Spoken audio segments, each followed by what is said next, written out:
आज का मनुष्य सचमुच शांति तो चाहता है, परंतु दैनिक जीवन में ऐसी ऐसी घटनाएं होती रहती हैं कि स्थायी शांति की बात तो दूर रही, कुछ समय के लिए भी उसे शांति नहीं मिलती।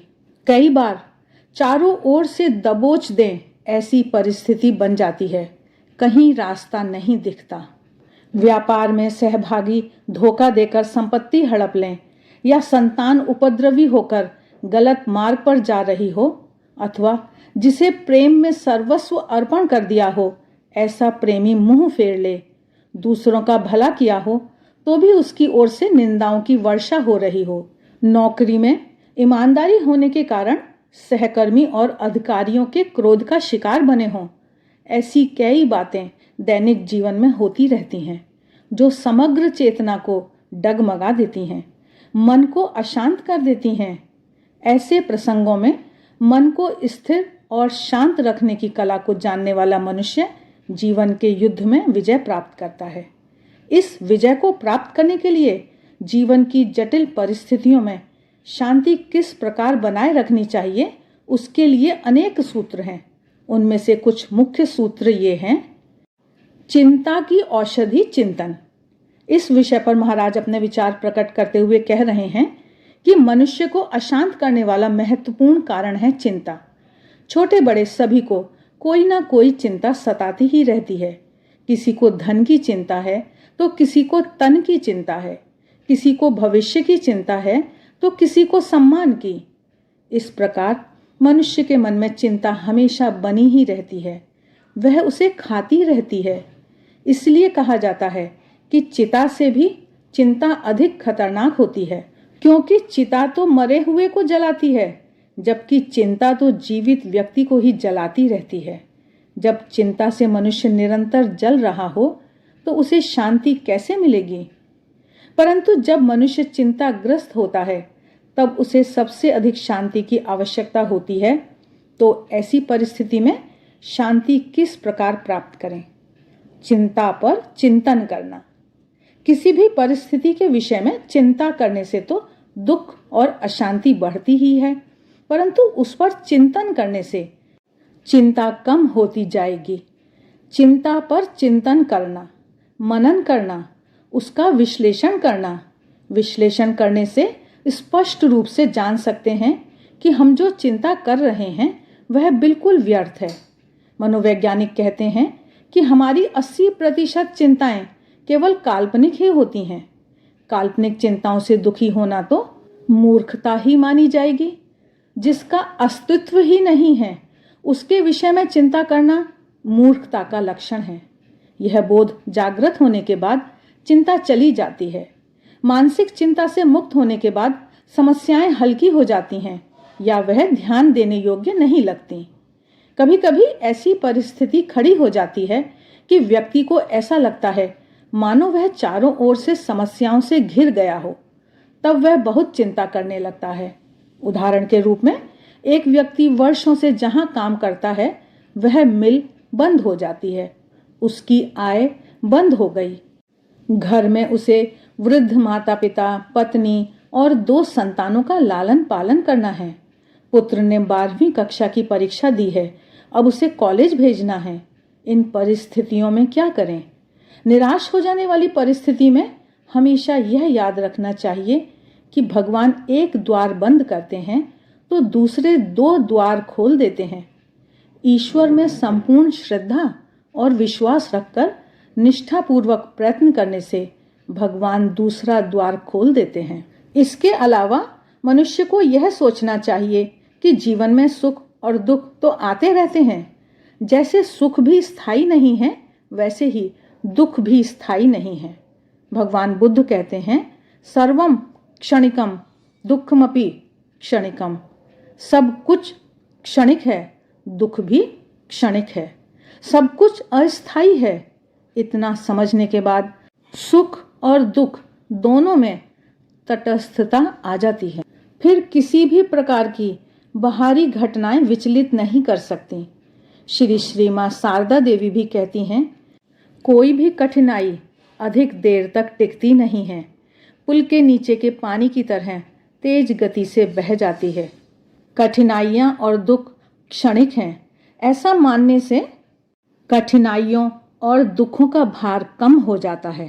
कई बार मनुष्य आशा के विपरीत परिणाम आने से उद्विग्न हो जाता है। एक छात्रा ने एमए की परीक्षा दी। विश्वविद्यालय के परीक्षा परिणाम में 5 अंक कम आने से वह प्रथम श्रेणी में उत्तीर्ण नहीं हो सकी। इससे उसे बड़ा मानसिक आघात लगा, क्योंकि यदि वह प्रथम श्रेणी में आती तो उसे अमेरिका में उच्च अध्ययन के लिए छात्रवृत्ति मिल जाती और उसे बहुत आगे बढ़ने का सुअवसर मिलता। इसके कारण कई दिन तक वह रोती रही, पर बाद में उसे एक अच्छे कॉलेज में अध्यापिका के रूप में नौकरी मिल गई और उसे छात्राओं को पढ़ाना बहुत अच्छा लगने लगा। साथ साथ वह छात्राओं के चरित्र निर्माण का भी कार्य करने लगी और छात्राओं में बहुत प्रिय हो गई। अन्यथा विदेश में ऊंचा पद और भौतिक समृद्धि मिल जाने पर इतनी सारी छात्राओं का प्रेम, कार्य का संतोष, चित्त की प्रसन्नता और शांति उसे नहीं मिली होती। यह सत्य घटना बताती है कि जो सोचा हो यदि उससे अलग हो जाए तो चिंता करने के बदले उसे सहजता से स्वीकार कर विपरीत परिस्थितियों में हंसते हुए कार्य किए जाएं, तो विपरीत परिस्थिति भी अनुकूल हो जाती है। ईश्वर भक्तों को एक बात हमेशा ध्यान में रखनी चाहिए कि ईश्वर जो भी करते हैं वह हमारे अच्छे के लिए ही करते हैं। इससे मन में अद्भुत शांति आती है। तब किसी भी परिस्थिति में मनुष्य विचलित नहीं होता है। इसलिए जब भविष्य में चिंता हो, हाय अब क्या होगा, ऐसा सोचकर हाथ पर हाथ रखकर बैठने के बजाय पुरुषार्थ में लग जाना चाहिए। इसके लिए क्षमता अनुसार पुरुषार्थ करो और फल की चिंता ईश्वर पर छोड़ दो। Do your best and leave the rest का सूत्र याद रखना चाहिए। गीता में भगवान श्री कृष्ण कहते हैं, मां फलेषु कदाचना। जीवन में शांति बनाए रखने का अगला सूत्र महाराज बता रहे हैं, सत्यमेव जयते। जो लोग गलत करते हैं, अनीति के मार्ग पर चलते हैं, कुटिलता, प्रपंच, हिंसा, आतंक का आचरण करते हैं, उन्हें जीवन में कभी सच्चा सुख या शांति नहीं मिलती है। गलत कार्य करने वालों के मन में एक भय बना रहता है। भले ही वे बाहर से स्वस्थ दिखाई देते हों, पर उनके मन में थोड़ी सी भी स्वस्थता या शांति नहीं होती है। गीता में कहा गया है, अशांतस्य कुतः सुखम, अर्थात अशांत व्यक्ति को सुख कहाँ से मिलेगा। जिन्होंने दूसरों को ठग कर धन ले लिया हो या माल में मिलावट करके लोगों की जान को खतरे में डालकर पैसे कमाए हों, या जिन भवन निर्माताओं बिल्डरों ने कच्चे मकान बनाकर संपत्ति बना ली हो, या जिन्होंने रिश्वत लेकर अनेक गलत कार्य कर या करवाकर बंगले, गाड़ी या फार्म हाउस खरीद लिए हों, उन्हें शांति नहीं मिलती है। क्योंकि प्रत्येक मनुष्य के मन में एक सूक्ष्म कंप्यूटर रखा गया है जो एक एक बात को नोट करता रहता है। असत्य का आचरण करने वाले यह मानते हैं, मेरे कुकर्मों की किसी को खबर नहीं है। दूसरे जाने या न जाने, परंतु उनके अंतःकरण में उन कुकर्मों की सूक्ष्म वीडियो रिकॉर्ड हो जाती है और एकांत के समय में यह अप्रकट वीडियो उनके मन के पर्दे पर प्रकट हो जाती है। तब वह व्यक्ति भयभीत और बेचैन हो जाता है। यह सूक्ष्म वीडियो उसके सुख शांति को हर लेती है। गलत कार्य करने वाले का समग्र जीवन भय, असुरक्षा और अशांति में ही बीतता है। एक बिल्डिंग कॉन्ट्रैक्टर को उसके गुरु ने एक दिन कहा, भाई हमेशा सच्चा काम करना, व्यवसाय में भी गलत काम मत करना। पर गुरु महाराज, हमारा व्यवसाय ही ऐसा है, ईमानदारी पूर्वक करने से व्यवसाय नहीं चल सकता। गुरुजी ने कहा, कैसे नहीं चलेगा, करके तो देखो। पर गुरुजी, मेरा सहभागी पार्टनर नहीं मानेगा और मैं अकेला पड़ जाऊंगा। गुरुजी ने उसे समझाते हुए कहा, गलत कार्य करने वाले सहभागी पार्टनर के साथ कार्य करने के बदले अकेले ही रहकर ईमानदारी से व्यवसाय करना अधिक अच्छा है। उस कॉन्ट्रैक्टर को गुरु महाराज में श्रद्धा थी। उनकी आज्ञा का पालन उसे करना था। इसलिए उसने कहा ठीक है महाराज, जैसी आपकी आज्ञा। आशीर्वाद दीजिए, आपकी इच्छा और आज्ञा अनुसार मैं सच्चाई से व्यवसाय कर सकूं। फिर उसने अपने पार्टनर से बात की, मैं गलत कार्य नहीं करूंगा। पार्टनर ने कहा, मूर्ख है तू, इतने अच्छे चल रहे व्यवसाय को नष्ट करना है? हम जैसा कहेंगे वैसा ही करना पड़ेगा। नहीं, अब मैं वैसा नहीं करूंगा। गुरु के प्रति श्रद्धा के कारण उसने अपने पार्टनर को बता दिया। सहभागी पार्टनर ने उससे कहा, तो हमारे साथ तू साझेदारी नहीं कर सकता है। तब दोनों अलग हो गए।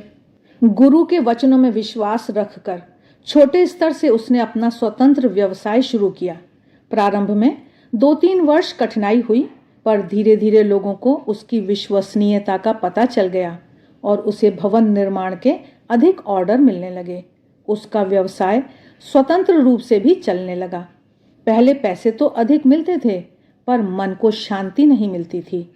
अब पैसे भले ही कम मिलते थे, पर मन में शांति रहती थी। मन में आनंद रहता था कि अब कोई गलत काम नहीं करता है।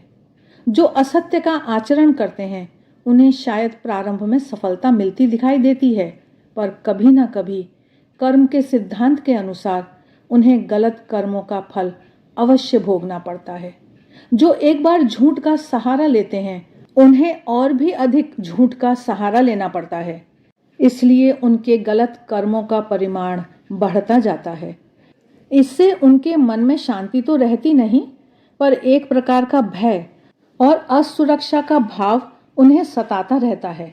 जो सत्य का आचरण करते हैं उन्हें प्रारंभ में बहुत सहन करना पड़ता है, परंतु उन्हें सत्य पालन के मीठे फल अंत में अवश्य मिलते हैं। अंत में सत्य की ही विजय होती है। सत्य निष्ठा का शुभ परिणाम भले लंबे समय के बाद आए, पर वह जो शाश्वत शांति और परम सुख देता है, उसके आगे सत्य पालन के लिए मिले कष्टों का मूल्य बहुत कम होता है। इसलिए जिनको सच्चा सुख और शांति चाहिए उन्हें हमेशा सत्य का पालन करना चाहिए। चाहे जितनी कठिनाइयां आएं तो भी सत्यमेव जयते सूत्र अपनाकर सत्य का पक्ष कभी छोड़ना नहीं चाहिए।